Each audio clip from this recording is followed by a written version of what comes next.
nampak. Dan serai, ini ada titik aja, tak perlu kisar. Serai, lengkuas dan juga pati ayam.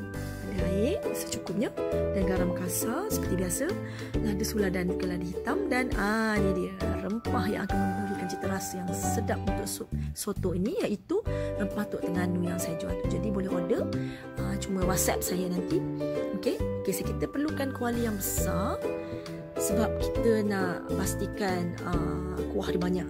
Okey, sebab kita bila makan sup mestilah kuah dia banyak kan, bukan macam gulai atau sup biasa. Okey, mula-mula kita akan panaskan kuali tu. Kita nak panaskan kuali, sementara tu kita boleh kisarlah bahan-bahan, iaitu bawang putih halia, kunyit hidup. Okey, kita kisar ni dulu. Okey, lambatlah pula mengisar ni kan. Okey. Okey, bubuh air sikit dan kita kisarlah bahan-bahan ni. Okey, soto ni memang sesuai lah kalau musim-musim sejuk-sejuk petang-petang hujan sekarang kan.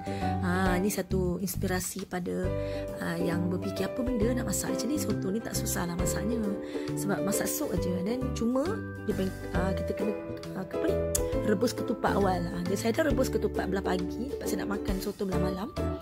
Okey, bahan-bahan tadi dah kisar. Sekarang kita panaskan minyak untuk kita tumis. Jadi mula-mula kita akan tumis serai dan juga lengkuas. Lengkuas saya potong-potong je, tak perlu kisar sekali. Dengan rempah-rempah, daun salam, bay leaf yang kering pun tak apa. Jadi saya tumiskan rempah 4 sekawan tadi, kulit kayu manis, cengkeh, buah pelaga dan juga bunga lawang. Okey, dah masukkan bahan-bahan kisar. Okey, dan kita akan tumis dengan rempah Tok Terengganu dalam 2 atau 3 sudu, sebab kita banyak kita nak, sebab saya masak ni banyak. Jadi saya bubuh dalam 2 ke 3 sudu. Kalau biasa untuk sup biasa je saya guna 1 sudu je, tapi ni banyak sikit lah nak bagi perisa yang lebih kan. Okey, dan bila dah garing, masukkan ayam. Okey, masukkan ayam. Kita akan tumis ayam ni, biarkan ayam ni dia akan keluarkan air, dan dia akan jadi kering. Dia akan lama jugalah ya, tumis ni sampai dia teruskan menumis. Saya masukkan sikit lada hitam, lada sula, bagi dia perisa sikit kan. Nanti kita akan masukkan garam. Yes, masukkan sedikit garam dulu supaya ayam tu ada rasa masing-masing. Kalau kita buah ayam garam kemudian, itu untuk secara keseluruhan. Tapi kalau untuk ayam bagi perisa sikit, kita buah garam sikit dulu. Okey, so bila ayam dah kecut semua dan macam setengah masak, masukkan air. Okey, masukkan air ikut banyak mana kita nak buat sup lah. Jadi saya masuk banyak juga, hampir nak penuh satu kuali yang besar ya. Dan masukkan pati ayam, tambah lagi garam, bubuh lagi lada sula dan lada hitam, untuk memberi perisa kepada sup pula. Masak sup sampai ayam empuk. Okey, sementara kita menunggu ayam tu masak, kita sediakan bahan-bahan untuk penggedil, iaitu saya menggunakan 5 biji kentang yang dah dikupas kulitnya dan dihiris-hiris nipis. Dan saya gunakan lebih kurang 200 gram daging cincang, daun sup, daun bawang merah yang dipotong dadu kecil-kecil dan garam, lada sula dan juga lada hitam. Itu saja bahan-bahan dia. Dan 2 biji telur untuk dicelup sekejap lagi semasa kita nak goreng. Okey, so mula-mula ni kita akan goreng dulu kentang. Kita goreng kentang dulu. Minyak dah panas. Bila minyak dah panas, kita akan goreng kentang. Okey, goreng kentang sampai garing. Okey, kentang, masukkan kentang. Goreng kentang setengah dulu. Saya masak 2 kali ni sebab kentang ni 5 biji kan. So lebih kurang 2 biji setengah dulu masak. Goreng. Bila dah garing, angkat dan toskan. Goreng lagi 1 round. Okey. Susah pula nak mengangkat ni. Okey, so senang sangat nak buat penggedil ni.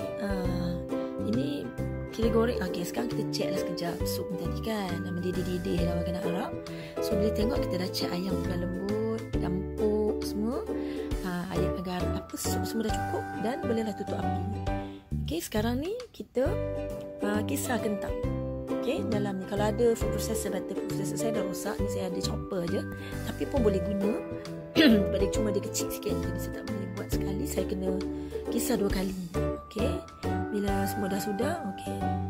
Keluarkan daripada pengisar ni dan kita akan masukkan daging. Okey, masukkan daging cincang, bawang merah, daun sup, daun bawang, garam. Kita akan tambah garam, lada sula, lada hitam.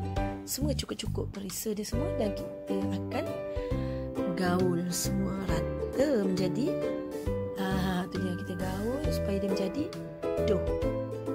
Menjadi dough yang rata. Dah cukup lah rasa dia, sebati, sehingga sebati ya, menjadi satu dough. Tu dia. Kita gunakan tangan lah senang. Selalu kalau saya ada food processor dulu, saya akan masuk semua dalam food processor. Semua dalam tu dan dia akan kisar menjadi sebati. Dan bentel dough menjadi bola-bola dan kita tekankan sikit supaya dia lepeh. Tujuan kita tekankan sikit tu supaya dia akan mudah masak nanti ya, sebab dia tak begitu tebal. Kalau kita buat bola-bola yang besar, takut dia tebal sangat dan dia besar sangat, nanti dalam tak masak pula daging ni kan bila kita goreng. Okay, so bila kita buat ni, kita jadi bola, lepas tu kita tekankan sikit supaya dia jadi macam tu. Alright, sudah siap semua, siap bentil dan kita akan bersedia untuk menggoreng. So minyak dah panas, pukul telur 2 biji dan kita akan celup dough daging tadi, berbola daging tadi, masukkan ke dalam pancuran telur. Okey, sebelum goreng. Okey, dan kita akan goreng. Tu dia, mudah sangat nak buat bergedil ni. Okey, bergedil favorite ni, favorite kat rumah ni. Okey, so goreng. Okey, tu dia. Macam tu je lah caranya, mudah sangat. Goreng sehingga garing dah angkat. Tu je. Macam goreng cokodok. Kan, macam tu. Alright, lama lah pula ni kan, tapi tak apa, kita perhatikan macam mana. Mudah je. So pastikanlah bergedil masak. Jadi jangan buat bulat-bulat besar sangat, tebal sangat, nanti tak masak pula daging di dalam tu. Okey, dah siap, dah toast angkat. Okey, sekarang kita nak sediakan bahan-bahan rencah dia yang lain, iaitu kita untuk masak makan soto ni kena ada kacang goreng, kena ada suun goreng, dan kita perlukan kicap, sambal kicap yang pedas. So mula kita goreng kacang tanah dulu. Dah goreng kacang tanah, dah garing, api jangan kuat-kuat, api perlahan. Dan kita cek kacang tu bila dah wangi, dia dah ada mula bau kacang tu dah wangi, baru kita angkat. Macam tu. Okey, so kita dah angkat kacang dan kita akan goreng suun pula kan. Lambatlah pula video ni. Cepat. Dan goreng suun, letaklah suun. Okey, memanglah kalau sebelah tangan ni, minta maaf lah banyak-banyak, kadang-kadang jadi, kadang-kadang jadi. Kalau tak ada tiba-tiba dah masuk dalam kuali, maknanya faham-faham je lah sebab tangan sebelah. Okey, so bila suun dah angkat dan minyak yang sama juga, kita goreng cili api dan bawang putih. Okey, abaikan bunyi background sound effect yang dahsyat hari ni, iaitu ada renovation berlaku di sebelah rumah. So itulah, awas bahan ni minyak kalau panas sangat nanti belum meletup-letup. So perlahankan api. Kalau dia mula nak meletup, nanti kan pedas pula kulit kita, kena tembak dengan minyak yang goreng cili api ni. Okey, alright, so bila nampak bawang tu dah lecur sikit, cili pun dah mula macam kecut sikit, boleh angkat. Okey, tak perlulah garing sangat-sangat, tapi maksudnya dia dah kecutnya, kecut sikit. So keluarkan dan toastkan. Okey, tutup api semua. Okey, now sekarang bahan ni kita akan masuk dalam chopper tadi, pengisar tadi, dan kita akan masukkan kicap manis ya, kicap manis sekadar untuk mengisar dia untuk sekejap kan. Jadi kita perlukan sedikit cecair kan, jadi cecair itu adalah kicap tu lah. Jadi kita kisar sampai lumat dan kita keluarkan dan masukkan ke dalam mangkuk, dan kita tambah sikit lagi kicap sebanyak mana yang kita perlukan untuk masakan ni. Dan kita untuk limau nipis ni kita tekan sikit supaya limau tu akan keluar air lebih banyak. So dan kita akan perahkan limau nipis di dalam kicap tadi. So ada biji pula kan. Okay, so inilah dia sambal kicap ni, mudah saja dan sedap. Alhamdulillah dah siap. Okey, so sekarang kita akan menyediakan soto kita, iaitu kita dah ready untuk makan. So kita potong 3 ketupat mini yang ada 6 ketul semua.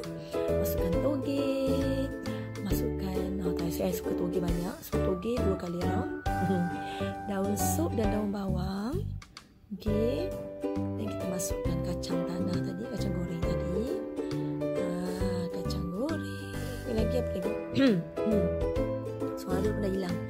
Okey, kita masukkan daun bawang goreng. Bawang goreng tak tunjuklah dia dah beli yang dah siap. Okey.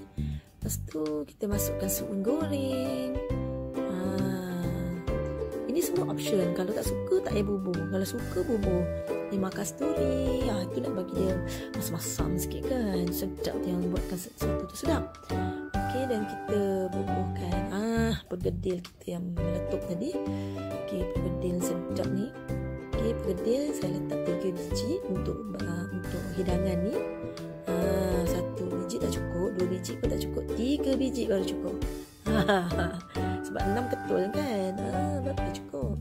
Okey. Lepas tu kita akan masukkan apa lagi lepas ni ya? Lupa dah. Lepas ni kita akan masukkan ayam. Oh ni isi ayam. Isi ayam rebusan. Yang ni saya dah masak awal hari tu ayam ni. Jadi saya ada lebih ayam tu. Kalau nak letak boleh, tak nak letak tak apa. Sebab yang ni sup ayam yang dah banyak isi ayam dalam tu. Jadi tak perlu letak rebusan. Carikan ayam rebusan tadi tu pun tak apa. So untuk yang ni saya akan masukkan 3 ke 4 ketul ayam kecil-kecil tu. Macam tu. Yes, 3-4 ketul. Dan masukkan kuah dia. Masya Allah, tengoklah kuah dia. Yummy. Okey, masukkan rebusan sampailah banyak mana kuah dia yang kita nak. Lebih kurang dalam 3 sendok jugalah. Kan macam tu. Okey, so bila dah masukkan ni dan kita masuklah cili. Kicap yang pedas berapi tu saya hati-hati bubuhlah sikit dulu. Kalau rasa tak cukup pedas baru tambah. Saya memang dalam 2 sudu kecil jugalah baru cukup power kan. Okey, so alhamdulillah. Sedap dak. Orang Terengganu cakap. Memang sedap dak. Jadi apa lagi, marilah kita menjamu selera. Dan kepada yang berminat untuk mencuba resepi saya, selamat mencuba resepi soto ayam dan juga perkedil serta sambal kicap.